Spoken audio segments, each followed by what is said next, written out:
In this question, a long cylindrical conductor whose axis is coincident with the z-axis has an internal magnetic field given by B is equal to mu naught Jr divided by 6a into 3a minus 2r, where a is the conductor's radius. और इसमें कई सारे options दिए गए हैं कि total current conductor में कितना फ्लो कर रहा है और ये सब. तो जो मैग्नेटिक फील्ड का फॉर्मूला यहाँ पे कंडक्टर के अंदर दिया हुआ है, वो मैग्नेटिक फील्ड का फॉर्मूला यहाँ पर जो यूनिफॉर्म डेंसिटी के लिए होता है उससे वेरी कर रहा है. यूनिफॉर्म डेंसिटी के लिए जो फॉर्मूला आता है वो आता है B is equal to mu naught J R by two. तो इसका मतलब है कि जो जे है वो यूनिफॉर्म यहाँ पर नहीं होगा, जो करंट डेंसिटी वो यूनिफॉर्म नहीं होगी, नॉन यूनिफॉर्म करंट डेंसिटी होगी. कुछ ऑप्शंस भी इस तरीके के देखेंगे कि कहाँ पे करंट डेंसिटी मैक्सिमम है, मिनिमम है, इसके बारे में पूछा जा रहा है यहाँ पे. तो करंट डेंसिटी जो जे है इसका मतलब वो वेरिएबल है इसमें, तो जे इज़ वेरिएबल. पहला पार्ट देखते हैं कि कैसे कैलकुलेट करना है. The total current flowing in the conductor is this. तो ये कंडक्टर इस तरीके का सिलेंड्रिकल कंडक्टर जिसकी रेडियस ए के इक्वल है. तो this radius is equal to a. और अगर मैं इसका क्रॉस सेक्शन देखूँ तो क्रॉस सेक्शनल व्यू यहाँ पर इस तरीके का हो जाएगा, दिस इज़ ए.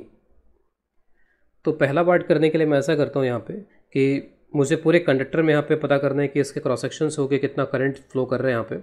तो मैं एक एम्पीरियन लूप ले लेता हूँ और एम्पीरियन लूप को यहाँ पर मैं सिलेंडर की सरफेस से कोइंसिडेंटली ले लेता हूँ यहाँ पर. This is my Amperian loop. और इस एम्पीरियन लूप पे हम कैलकुलेशंस कर लेते हैं. इसमें ये एम्पीरियन लूप हो जाएगा. अगर इस डायग्राम को देखें तो ये खुद ही एम्पीरियन लूप हो गया. तो क्योंकि बी जो है उसमें सिलेंड्रिकल सिमेट्री है यहाँ पे, तो बी जो होगा हर एक पॉइंट के ऊपर यहाँ पे रेडियल होगा, बी हर एक पॉइंट पे टेंजेंशियल होगा यहाँ पे सर्किल पे. तो बी कुछ इस तरीके का रहेगा सर्किल के ऊपर. अगर करंट यहाँ पर आउटवर्ड डायरेक्शन में है, इस तरीके से करंट अगर ऐसे बाहर आ रहा है यहाँ पे, तो बी इस तरीके का एंटी क्लॉकवाइज रहेगा और हर एक पॉइंट पे बी का मैग्नीट्यूड इक्वल होगा. तो बी का मैग्नीट्यूड हर एक पॉइंट पे इक्वल होगा. तो एम्पियर्स लॉ अप्लाई कर लेते हैं इस पर. तो एम्पियर्स लॉ अप्लाई करेंगे तो it will be B dot D L mu naught I enclosed. तो इसमें पूरे में कितना आई है वो कैलकुलेट हो जाएगा. उसके लिए मेरे को बी चाहिए होगा इस लूप के अलोंग, और इस लूप के अलोंग का मतलब मेरे को r is equal to a के लिए बी चाहिए. तो इसमें मैं r is equal to a यहाँ पे पुट कर लेता हूँ. तो r is equal to a put करने पे ये बी कैलकुलेट हो जाएगा. तो B at r is equal to a ये हो जाना चाहिए यहाँ पे मी नॉट जे, आर की जगह पे ए पुट कर लेते हैं, डिवाइड बाई 6 से 3a माइनस 2 आर की जगह ए पुट कर लिया. तो यहाँ से ए आएगा कैंसिल हो जाएगा. तो ये हो जाएगा मी नॉट जे ए बाई 6.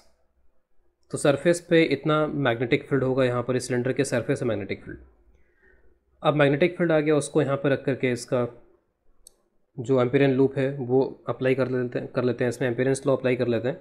तो बी डॉट डी एल, तो बी डॉट डी एल जैसे मैंने बोला कि बी जो है वो हमेशा इस तरीके से सर्कुलर टाइप का ही रहेगा यहाँ पर, इसमें टेंजेंशियल रहेगा.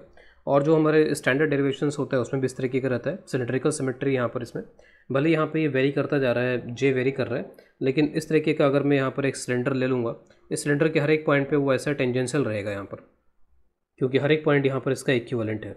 तो बी डॉट डी एल में से जो डॉट है आप हटा सकते हो क्योंकि इसी के अलाउंग सर्कुलेट भी कर रहे हैं. तो बी और डी एल जो होंगे वो सेम डायरेक्शन में आ जाएंगे यहाँ पर. तो B and D L are in the same direction. तो बी डॉट डी एल से ये हट जाएगा. बी क्योंकि मैग्नीट्यूड वाइज कांस्टेंट है तो ये बाहर भी हो जाएगा यहाँ से. और जो डी एल का इंटीग्रेशन है तो ये बी और यहाँ पर ये डी एल का इंटीग्रेशन हो जाएगा 2πr. तो इसमें जो एल एच एस है वो एल एच एस यहाँ पर हो जाएगा बी इंटू 2πr और ये mu naught I enclosed. R की जगह पे ये ए रखना पड़ेगा क्योंकि मैंने जो रेडियस यहाँ पे ली है या फिर जो रेडियस इस कंडक्टर की है वो ए के बराबर है. तो ये मैंने ए ले लिया यहाँ पर इसमें. तो आई इनक्लोज्ड की वैल्यू, तो बी की वैल्यू यहाँ से पुट कर लेते हैं मी नॉट जे बाई 6 और मी नॉट यहाँ पर था उससे ये मी नॉट कैंसिल हो जाएगा. तो सिर्फ आई इनक्लोज बचेगा यहाँ पे. और यहाँ पे क्या क्या आ रहा है इसमें, तो mu naught J by 6 into 2π. तो इसको सॉल्व कर लेंगे तो आई इनक्लोज्ड विल बी, तो इसको मल्टीप्लाई कर लेते हैं तो दिस विल बी 3. तो ये हो जाएगा जे ए स्क्वायर पाई बाई 3. जे बल्कि यहाँ पे जे नॉट के बराबर है तो दिस इज़ जे नॉट. ये हर जगह यहाँ पे जे नॉट के इक्वल. तो J naught a square pi by 3. तो ये हो जाएगा फर्स्ट पार्ट के लिए. और ये करेक्ट भी दिख रहा है क्योंकि ऑप्शन में भी यहाँ पर यही वैल्यू दी गई है. तो this is the correct option. तो ये ऑप्शन इज़ करेक्ट. फिर उसके बाद में बोल रहे हैं magnetic field outside the conductor. Conductor के बाहर मैग्नेटिक फील्ड कितना होगा. तो हमें कंडक्टर में आई इनक्लोज मिल गया. इस पूरे एरिया में, इस पूरी एरिया से कितना करंट यहाँ से जा रहा है यहाँ पर वो पता चल चुका है इसके अंदर. तो अगर मैं सेकंड पार्ट यहाँ पे से करता हूँ, तो सेकंड पार्ट में अगर मैंने यहाँ सिलेंडर ड्रॉ कर लिया ये, तो दिस इज़ द सिलेंडर। अगर सिलेंडर ड्रॉ कर लिया तो हम यहाँ पर ये एम्पेरियन लूप इस तरीके का ले लेंगे, और रेडियस को मैं यहाँ पर आर से रिप्रेजेंट कर देता हूँ। ये जो आर है वो ग्रेटर देन ए हो जाएगा। अगर मैं इसको क्रॉस सेक्शनल व्यू में बनाऊँ तो यहाँ पर ये ए तक तो यहाँ पर ये सिलेंडर है, और उसके बाद में ये हो गया एम्पेरियन लूप। तो radius is such that it is greater than a. तो अब इसके अंदर जो करंट इनक्लोज्ड होगा वो इसके अंदर का ही होगा। यहाँ पर सिर्फ ये जो करंट है बस वही ये वाला ही हो पाएगा। इधर बाहर तो कोई करंट होगा नहीं यहाँ पर इसमें, जो हमने कैलकुलेट ऑलरेडी कर रखा है कि अंदर का करंट कितना है। अब इस पूरे पे भी जो बी होगा वो हर जगह पे मैग्नीट्यूड वाइज इक्वल होगा, डायरेक्शन वाइज वो टेंजेंशियल होगा। तो जो एल होगा वो अभी भी इतने आ जाएगा बी इंटू 2πr, और जो आर है वो मिनट इंटू आई इनक्लोज्ड, और आई इनक्लोज उतना ही होगा जितना हमने यहाँ पे कैलकुलेट कर रखा है। तो B is equal to mu naught upon 2πr। आप देख सकते हो कि आंसर जो आएगा वो इसी तरीके का आएगा, मी नॉट आई अपॉन 2πr।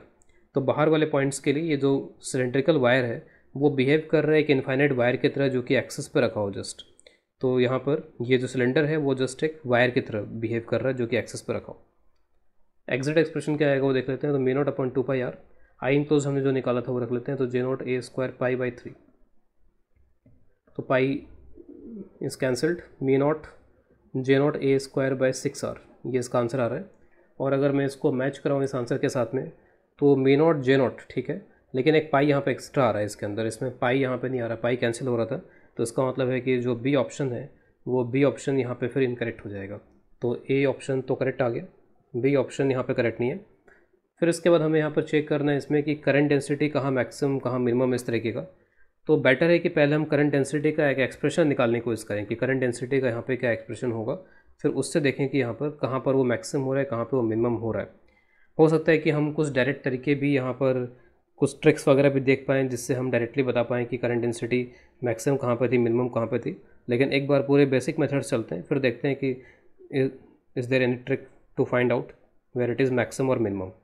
तो करंट डेंसिटी निकालने की कोशिश करते हैं। हमें जो बी है यहाँ पर वो इतना यहाँ पर दिया गया था, जो कि आर का फंक्शन था, और ये अंदर वाले पॉइंट्स के लिए भी हमें दिया गया है। तो मैं ऐसा करता हूँ कि यहाँ पर ये जो सिलेंडर है इसमें एक एम्पेरियन लूप यहाँ पे इस तरीके का ले लेता हूँ जिसकी रेडियस हो जाएगी आर, और सच दैट कि are is less than a. तो अंदर ही अंदर मैंने यहाँ पर एक एम्पेरियन लूप ले लिया इसके अंदर, और इस एम्पेरियन लूप पे मैं यहाँ पर अब इक्वेशन लिखता हूँ। तो इक्वेशन जब मैं यहाँ पे लिखूँगा एम्पेरियंस लॉ की, तो ये हो जाएगा B dot D L this is equal to mu naught I enclosed. इस पूरे के अंदर कितना आई है यहाँ पर ये बताना पड़ेगा, ये इसमें लिखना पड़ेगा। बी तो वही होगा, टेंजेंशियल होगा, जो ही बी होगा टेंजेंशियल होगा, तो ये तो बी इंटू 2πr हो जाएगा। लेकिन ये जो मी नॉट आई इनक्लोज्ड है, ये आई इनक्लोज लिखने के लिए जो करंट डेंसिटी है वो करंट डेंसिटी वेरिएबल है। अगर करंट डेंसिटी वेरिएबल है तो आप डायरेक्टली इसको नहीं लिख पाओगे। आपको अगर इस पूरे क्रॉस सेक्शन से कितना करंट पास हो रहा है अगर वो कैलकुलेट करना है तो इंटीग्रेशन करना पड़ेगा, और इंटीग्रेशन में फिर आपको यहाँ पर इस तरीके का एलिमेंट लेना होता है। तो जो एलिमेंट होगा वो आप इस तरीके का ले करके ये लिखोगे। जैसे मान लीजिए आर डी आर इस तरीके का ले लिया, तो अगर मेरे को इसमें करंट पता चल जाए तो इस करंट को इंटीग्रेट करेंगे तो टोटल में कितना करंट है वो आ जाएगा। तो इसमें कितना करंट होगा, तो यहाँ पर आप डेंसिटी को यूनिफॉर्म मान सकते हो क्योंकि छोटा सा एरिया यहाँ पर ये। तो अगर इसमें डेंसिटी अगर जे है तो J multiplied by area 2πr dr। इसको अगर आप इंटीग्रेट कर लोगे कुछ जीरो से लेकर के आर तक, तो उस केस में फिर यहाँ पर आपको ये मिल जाएगा आई इनक्लोज्ड। ठीक है, तो ये हो गया आई इनक्लोज्ड इसके लिए। अब यहाँ पर मैं इसको रख देता हूँ, तो b into 2πr this is equal to mu naught I enclosed is j 2πr dr। अब यहाँ पर क्या हो रहा है कि ये जो 2π है आपस में कैंसिल हो जाएंगे इसमें, और ये बन जाएगा b इंटू आर, क्योंकि 2π तो कांस्टेंट है तो इंटीग्रेशन से हमेशा बाहर आ जाएगा। मी naught J R D R, मुझे j चाहिए, j कैलकुलेट करने के लिए मुझे इसको डिफ्रेंशिएट कर लेना चाहिए। जब मैं डिफ्रेंशिएट करूँगा तो ये इंटीग्रेशन का साइन यहाँ से हट जाएगा। जैसे अगर किसी भी फंक्शन इस तरीके का अगर दिया होता है और मैं उसे अगर डिफ्रेंशिएट करूँ यहाँ पर, तो डिफ्रेंशिएट अगर मैं इस इंटीग्रेशन करूँगा, सॉरी एक्स क्यूब है, अगर मैं इसको यहाँ पर डिफ्रेंशिएट करूँगा तो ये एक्स क्यूब आ जाएगा, जो भी था वो आ जाएगा डिफ्रेंशिएट करके। तो अगर मैं इसको डिफ्रेंशिएट करूँगा तो ये क्वांटिटी मेरे को मिल जाएगी यहाँ पर। तो मैं इसको डिफ्रेंशिएट कर लेता हूँ। तो डिफ्रेंशिएशन इसका भी करना पड़ेगा, दोनों साइड डिफ्रेंशिएशन करना पड़ेगा। तो differentiation with respect to R. आप इसमें ऐसा भी कर सकते हो कि हमें बी आर के फंक्शन पता है तो उसको भी आप यहाँ पर रख सकते हो, लेकिन अभी मैं फ़िलहाल वैसा नहीं कर रहा हूँ। तो बी आर का डिफ्रेंशिएशन हो जाएगा 1, फिर आर बी का डिफ्रेंशिएशन हो जाएगा D B by D R. ये प्रोडक्ट रूल अप्लाई कर रहे हैं मी नॉट, और यहाँ पे हो जाएगा जी आर। तो आप देखोगे कि जे कैलकुलेट जब करेंगे यहाँ पे तो J is equal to 1 by mu naught, एक तो हो जाएगा बी बाई आर और दूसरा हो जाएगा D B by D R.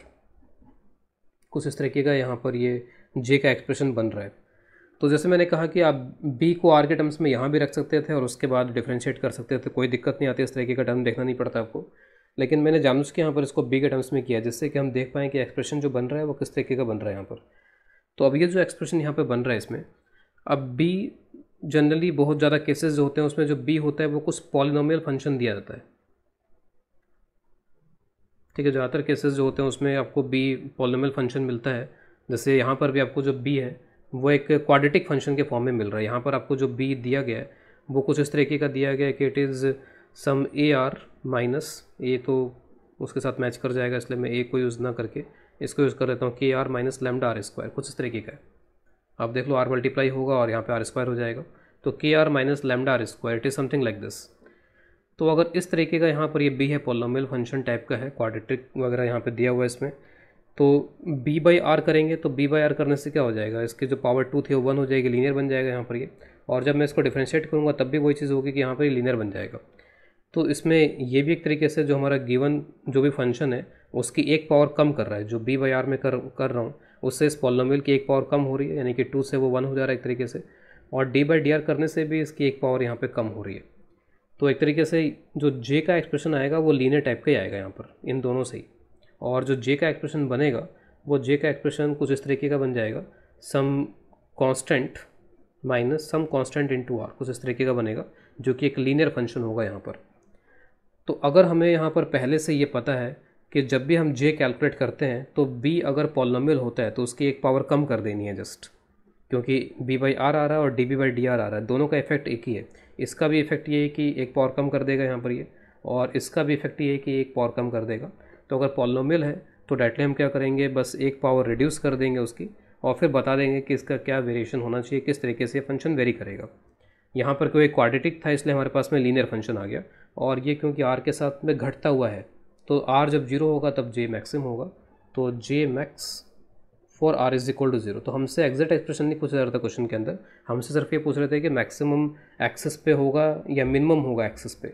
तो आर इज इक्वल टू 0 का मतलब एक्सेस हो जाएगा, तो J maximum for r is equal to 0, यानी एक्सेस पे जो जे है वो मैक्सिमम होगा, और धीरे धीरे जैसे जैसे एक्सेस से आप बढ़ते जाओगे वैसे वैसे जे जो है वो यहाँ पर कम होता चला जाएगा।